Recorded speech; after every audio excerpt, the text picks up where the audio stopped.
Welcome students. Today we are going to learn a new lesson which is given on page number 75. 75 पान नंबरवरती unit 2.6 world heritage म्हणजे जागतिक वारसा हा भाग धडा दिलेला आहे.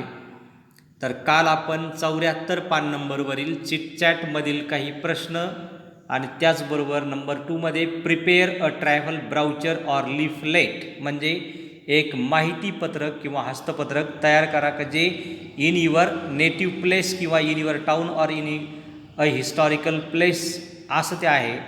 तर त्याच्याबद्दलची यथंभूत माहिती पाहिली होती, ती तुम्ही वर्गपाठात लिहिली असेल असं गृहीत धरून आज आपण 75 पान नंबरवरती वर्ल्ड हेरिटेज बारकाईने पहा. There are four picture. Number 1 there is the caves of Ellora. Number 2 the picture is Giza pyramids. Gaza पट्टीमध्ये इजिप्त देशामध्ये असलेले पिरॅमिडचे फोटो आहेत. पिरॅमिड म्हणजे शंकू आकाराची उंच अशा प्रकारची भव्य दिव्य इमारत. अशी इमारत इतकी मोठी आहे का याची कल्पनाही तुम्ही करू शकणार नाहीत. एक्सपर्ट लोक असं सांगतात का एका इमारतीचा दगड जर आपण बाजूला काढला, त्याची खडी केली, तर त्या एका इमारतीच्या दगडाच्या खडीपासून जम्मू काश्मीर ते कन्याकुमारी, ध्यान देऊन ऐका, वर्ल्ड हेरिटेज वैश्विक वारसा जागतिक वारसा स्थळे. तर पिरॅमिडबद्दल आपण थोडीशी एक्स्ट्रा माहिती सांगतो, ती ध्यान देऊन ऐका.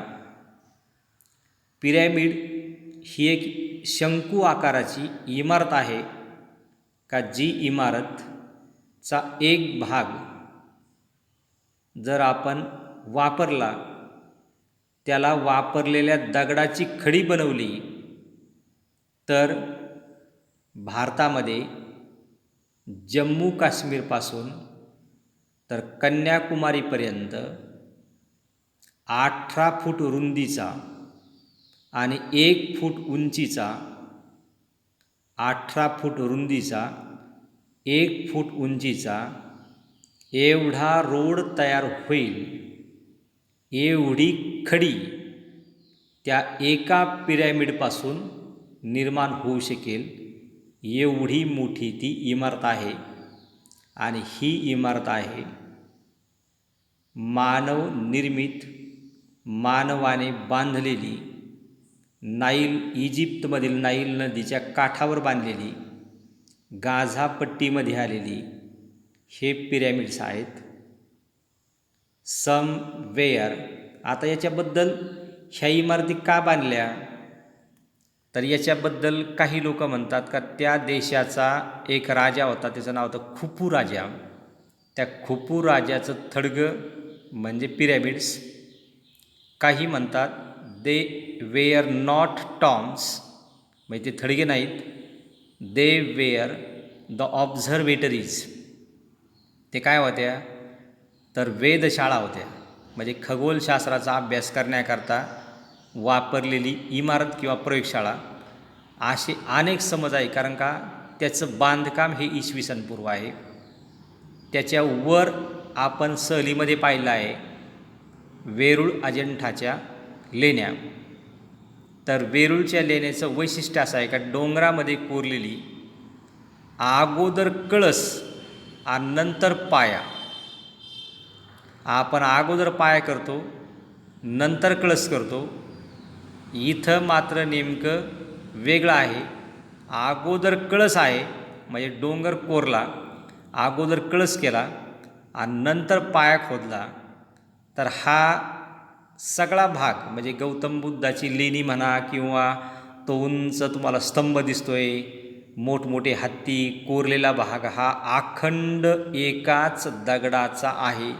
म्हणजे एवढी मोठी इमारत का जिला पाहण्याकरता सकाळी 7 तर संध्याकाळी 7 आपण पाहू शकतो, तरीही ती न संपणारी एवढी मोठी इमारत किती वर्ष चालली असं लोक सांगतात. तर सुमारे 20 पिढ्या, 20 पिढ्या म्हणजे याचा मुलगा त्याचा मुलगा असं करत करत 20 पिढ्या ही वास्तू तयार करण्याकरता लागल्या. म्हणजे एवढा कालखंड जवळजवळ 500-550 कदाचित 1000 वर्ष पण त्याला लागले असेल. मग एवढ्या पिढ्या तिथं काय झाल्या, खपल्या आणि त्यातून ही वास्तू निर्माण झाली. मग असं मानवनिर्मित आणि निसर्गनिर्मित, आता वेरूळच्या लेण्या, नंतर पिरॅमिड आणि वरचा एक भाग दिसतोय पहा, ऑस्ट्रेलियामधली ती एक इमारत आहे प्रसिद्ध अशा प्रकारची, जागतिक आश्चर्यामध्ये ती मूर्ती.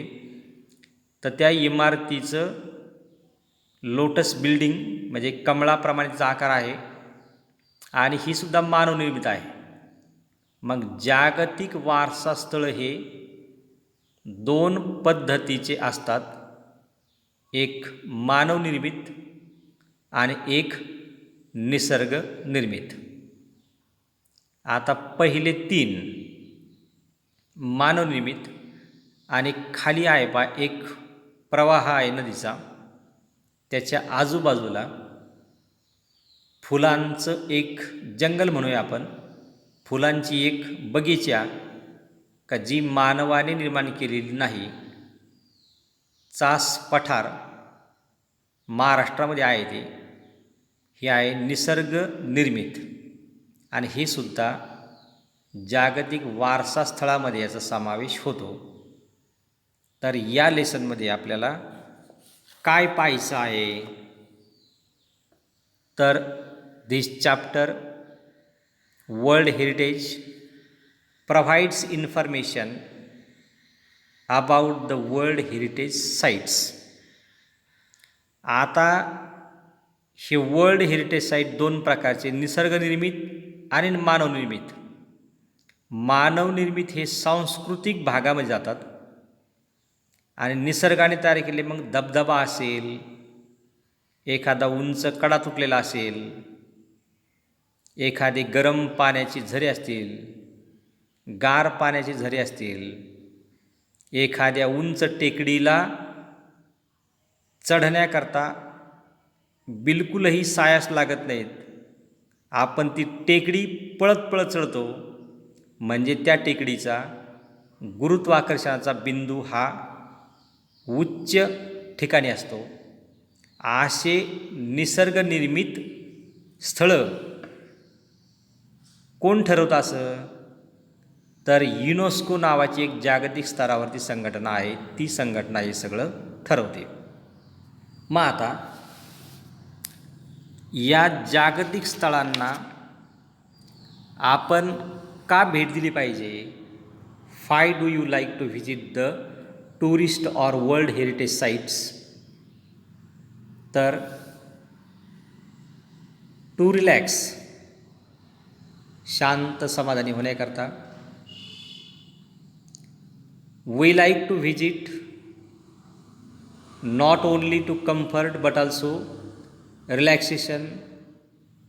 Sometime we get knowledge from this cultural and historical sites, and we know the glory of the past, and they enlarge our knowledge. ते आपल्या ज्ञानामध्ये भर टाकतात. They give a new vision, ते आपल्याला एक नवीन दृष्टी पण देतात. They give a new vision of life.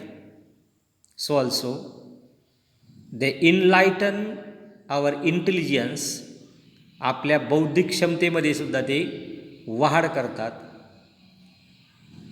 These visits give us true education of life and comforts our soul. म्हणून या जागतिक वारसा स्थळांना आपण भेट देणं गरजेचं असतं. मग आता त्याचबरोबर हाही एक प्रश्न तयार होतो का या जागतिक वारसा स्थळाचं आपण जतन का करावं? जागतिक वारसा स्थळांचं आपण ते जतन का करून ठेवावीत? Why do you think should we preserve the World Heritage Sites? आपण हे स्थळं का जपले पाहिजे? What is our responsibility? आपली जबाबदारी नेमकी कोणती? Our ancestors means all over the world have bestowed upon us the spectacular or wonderful monuments or structures and sculpture. It means they are the wonders of arts and architects. The whole world feels proud of these ancestral treasures. So also these historical sites and natural sites, आपण पाहिलं दोन प्रकारचे हे वारसास्थळे असतात. They remind us the past glory. They remind us the past art. They remind us the past culture and our glorious memories. So we should preserve.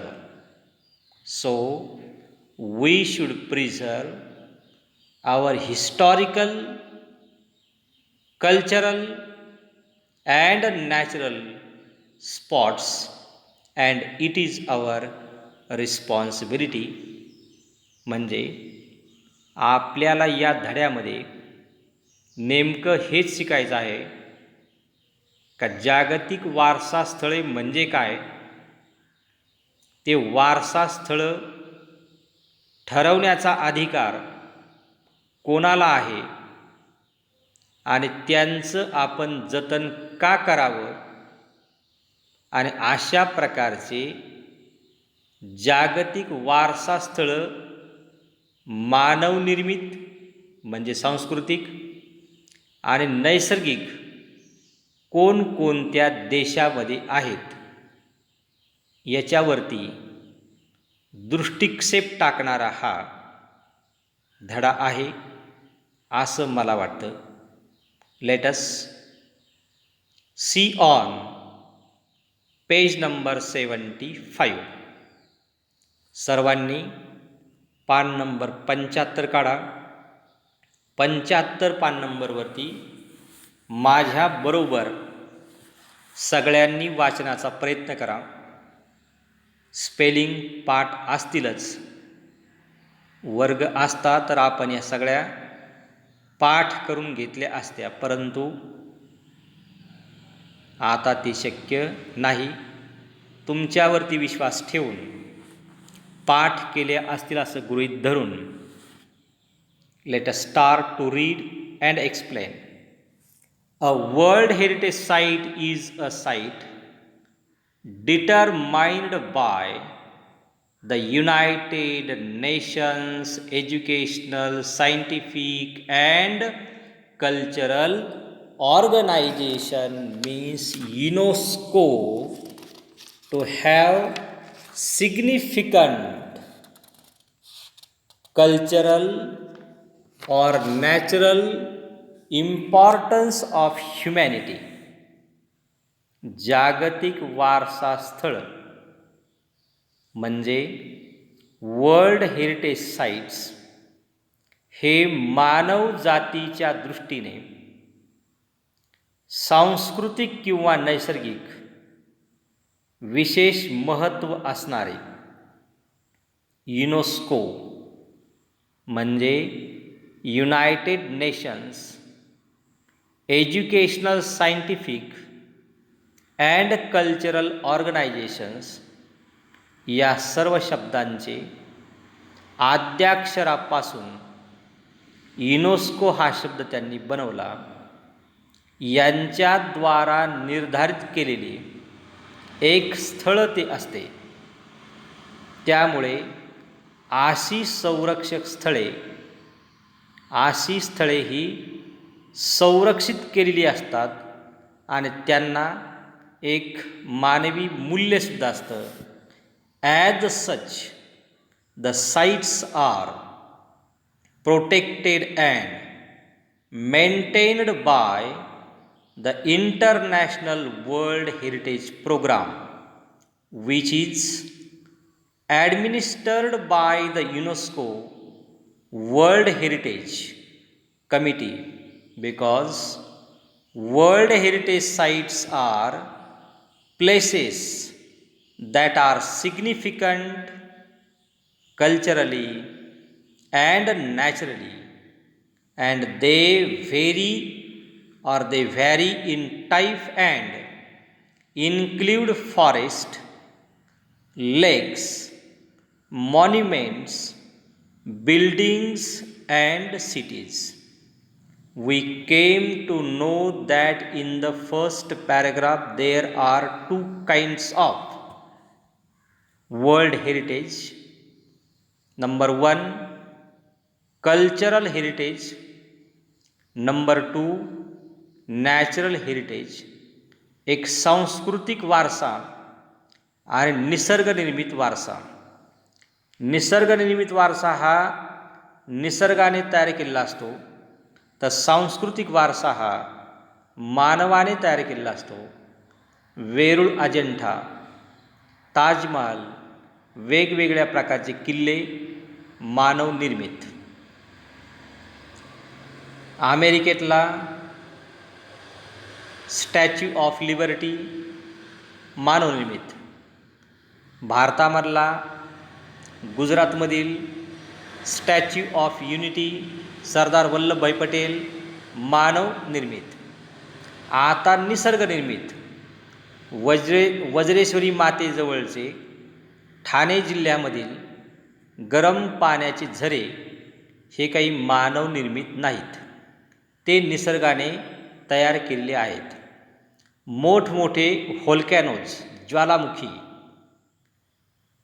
पर्वताच्या उंच शेंड्यावरती जमीन फुटलेली असते, त्याच्यामध्ये 12ही महिने 24 तास गरम फवारा चालू असतो. हे आहे निसर्ग निर्मित.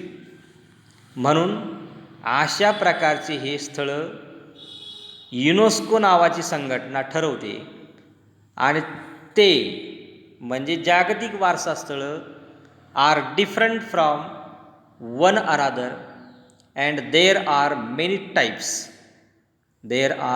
Many types. For example forest, त्यांचे अनेक प्रकार आहेत. जंगल, फॉर एक्झाम्पल अमेझॉन खोऱ्यामधलं जंगल का जे हजारो किलोमीटर लांबी रुंदीचं विस्तीर्ण आहे. ज्या जंगलामध्ये हजारो प्रकारचे हिंस्र प्राणी आहेत, सरपटणारे प्राणी आहेत, लाखो कोट्यावधी प्रकारचे किडे मकोडे आहेत. असं अमेझॉनचं खोरं असेल, आलापलीचं जंगल असेल का तिथं 1,000 फुटापर्यंत उंच झाडं वाढलेली असतात.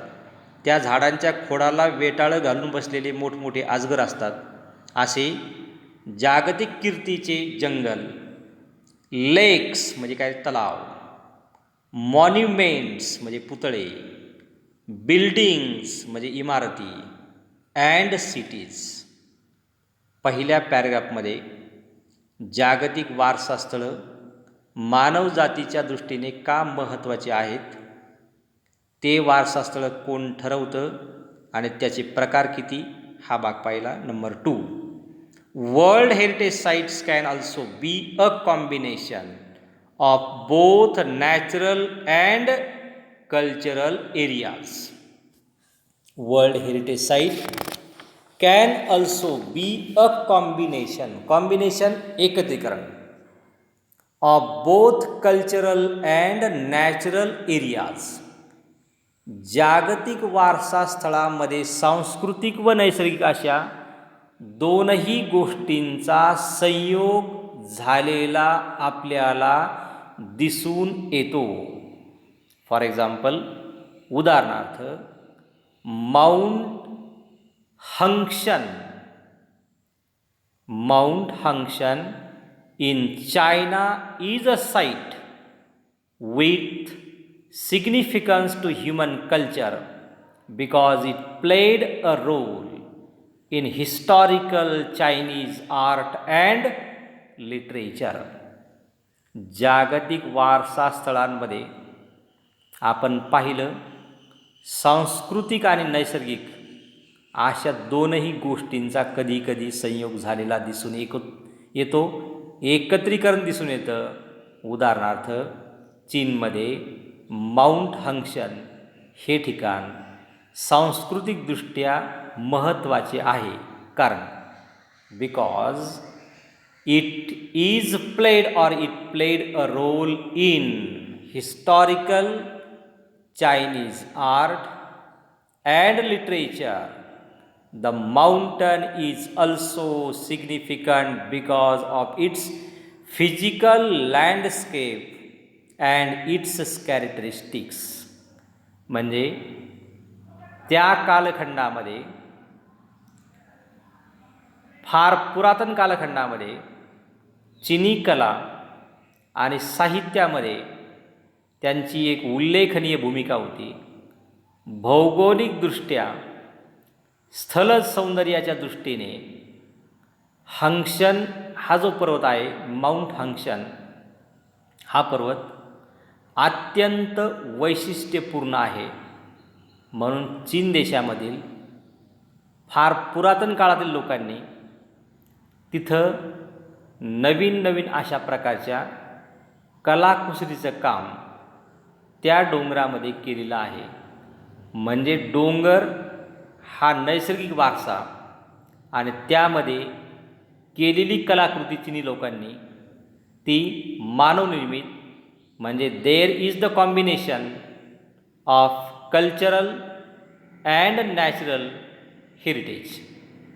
त्याच पद्धतीने भारतामध्ये महाराष्ट्रात औरंगाबाद जिल्ह्यात आपल्यापासून 200 किलोमीटर अंतरावर असलेलं वेरूळच्या लेण्या ह्यासुद्धा डोंगर म्हणून निसर्ग निर्मित आणि त्या डोंगरामध्ये मानवाने केलेली बुद्ध लेण्यांची कला म्हणजे सांस्कृतिक, देअर इज द कॉम्बिनेशन हा एक संयोग आपण पाहतो.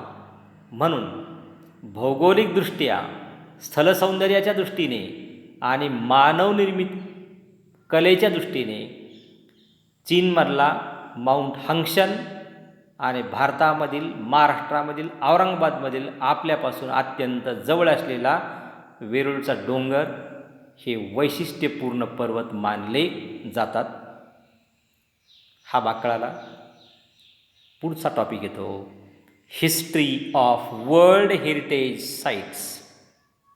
जागतिक वारसा स्थळांचा इतिहास. आता इथं आपलं पान बदलणार आहे. फक्त आपण 2 ओळी पाहू आणि 76 पान नंबरवरचा दुसरा व्हिडिओ आपण तयार करू. तोपर्यंत although the idea of protecting cultural and natural heritage sites around the world began in पुढचं वाचतो early 20th century. Momentum for its actual creation was not until 1950.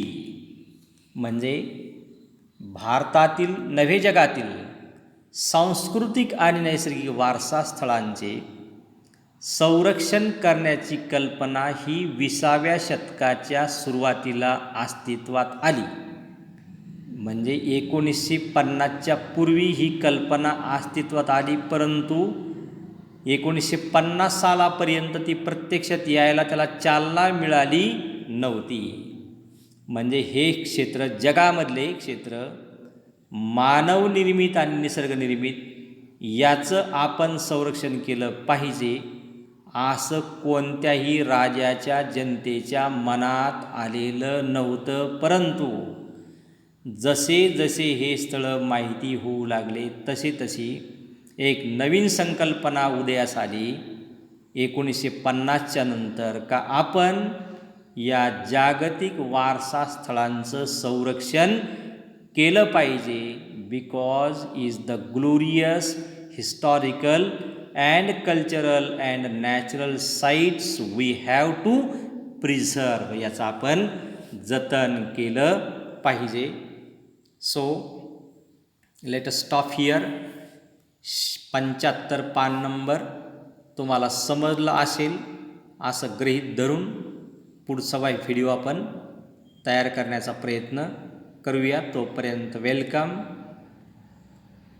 Okay, all the best.